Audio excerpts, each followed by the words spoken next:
It was the second opportunity for the man entrusted with the country's coffers to outline to the nation the government spending plan for the financial year 2014-2015 that kicks off on the 1st of July.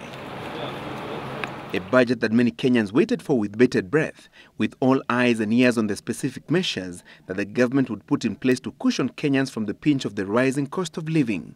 The Cabinet Secretary from the onset pointing out that the 2014-2015 budget was focusing on allocations to sectors that would spur economic growth.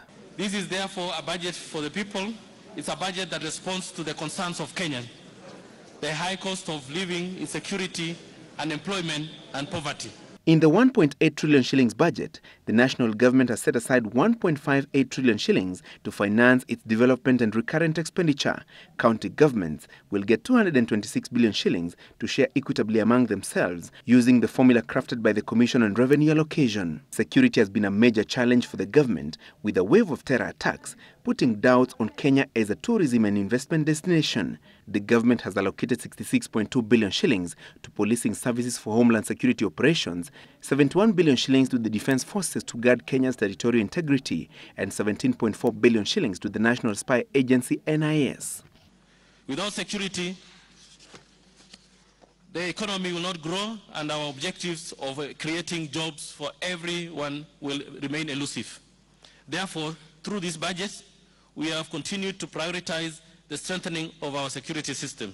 The allocation to the National Police Service will be used to lease 2,700 vehicles to enhance police mobility, recruiting more law enforcers, upgrading the security systems, a life insurance scheme for all the men and women in uniform from next month, as well as their housing. The anti-poaching war will be boosted with 1.8 billion shillings, while 1.3 billion shillings has been set aside for security operations at the Jomo Kenyatta International Airport. Infrastructure development is yet another area that the government has invested heavily in, with the ongoing roads construction receiving 41 billion shillings. Roads maintenance and construction of new major roads have been allocated 22.4 billion shillings and 52.3 billion shillings respectively. The standard gauge railway line, whose construction from Mombasa to Malaba is expected to kick off in October, has been allocated 22.9 billion shillings. The upgrading of Kisumu and Isiolo airports and the construction of new airports in Malindi, Mandera and Suneka has been allocated 1.6 billion shillings. The 2014-2015 budget has also invested substantially in the education sector.